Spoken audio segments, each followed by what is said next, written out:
Expedition. Tell me about it. Started like the best ballads. With a hearty storm. Sail whipped about like a rag.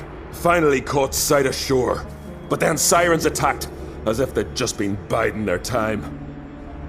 But we'd have come through somehow, I know it. If not for the bloody helmsman. Helmsman made a mistake? I'd say his ma made the mistake. Birthed him arseways or something. Dim that one. Heard tales and was so afeard of sirens he stuffed wax in his ears. Failed to hear our warning calls. Steered us right into the rocks. Lost a few men. Had to drag the wounded on litters. And the sirens pestered us the whole while. Think I know enough. So long. Wait. I'll go with you. Good. Let's go.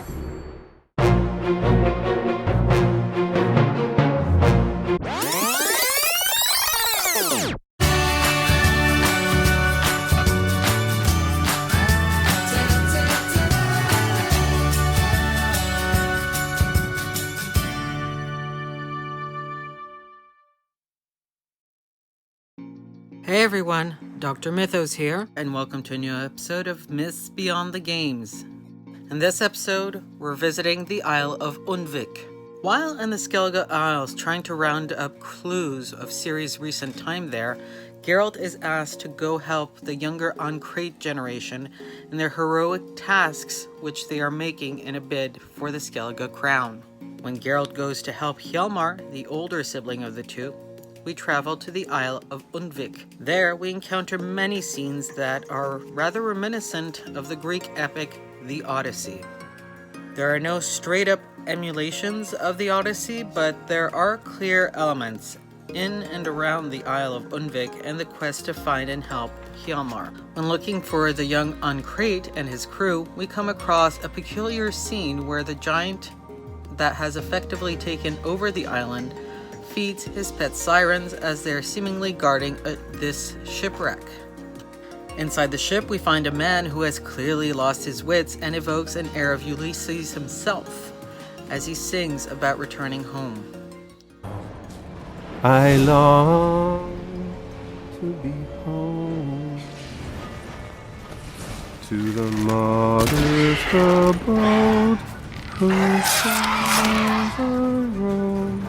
To my dog with his pipe, to my two boys my life, to the alcove wherein lies my beautiful wife. So as my strength wanes and my breath shorter grows, and my sinews turn stiff and my blood's coursing slows, it's time, high time, I was homeward bound, to the modest abode whose corners I roamed. Upon finding one of Hjalmar's crew, again we see hints towards the famous epic. Firstly, the fact that this crew member was trapped in a cave, about to be eaten, speaks to when Ulysses and his crew were trapped by a cyclops named Polyphemus, and the creature was intent on eating them. There's also the reference to this classic scene. The expedition. Tell me about it. Started like the best ballads. With a hearty storm. Sail whipped about like a rag. Finally caught sight of shore. But then sirens attacked, as if they'd just been biding their time. But we'd have come through somehow, I know it. If not for the bloody helmsman. Helmsman made a mistake? Dim that one. Heard tales and was so afeard of sirens he stuffed wax in his ears. Failed to hear our warning calls. Steered us right into the rocks. Lost a few men. Had to drag the wounded on litters. And the sirens pestered us the whole while. What is likely the most famous chapter of the Odyssey is when Ulysses' crew stuff wax in their ears so as to not hear the siren's song and be led to crash into the rocks. Ulysses alone, tied to the main mast so that he can't move, is the only one to hear the creature's song.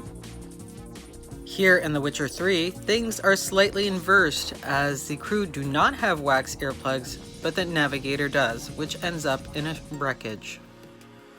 Another hint or nod to the Odyssey is the ice giant, who is an embodiment of the aforementioned Cyclops named Polyphemus, son of Poseidon.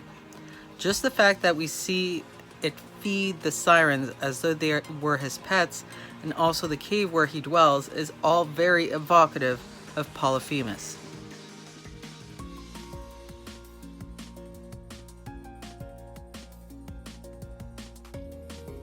Last but not least, young Hjalmar Uncrate himself seems to be an embodiment of Telemachus, Ulysses' son.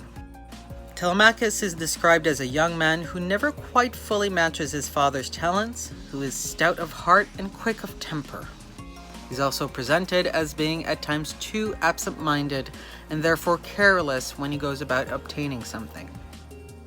These qualities certainly seem to describe Hjalmar to a T, despite the fact that he himself is on more of a Ulyssian-type quest. Though there are never any outright "this is based on the Odyssey" moments, the moment I saw the wrecked ship and the giant, my mind immediately flew to the ancient Greek epic. With dozens of Hollywood and small screen adaptations, this story has not ceased to captivate or inspire our wonder and admiration over now thousands of years. That's it for this episode, folks. Tune in next time where we will be addressing the Caretaker in the Witcher 3 DLC, Hearts of Stone. As always, be the change you want to see in the world, keep each other in love and respect, and I'll see you all next time.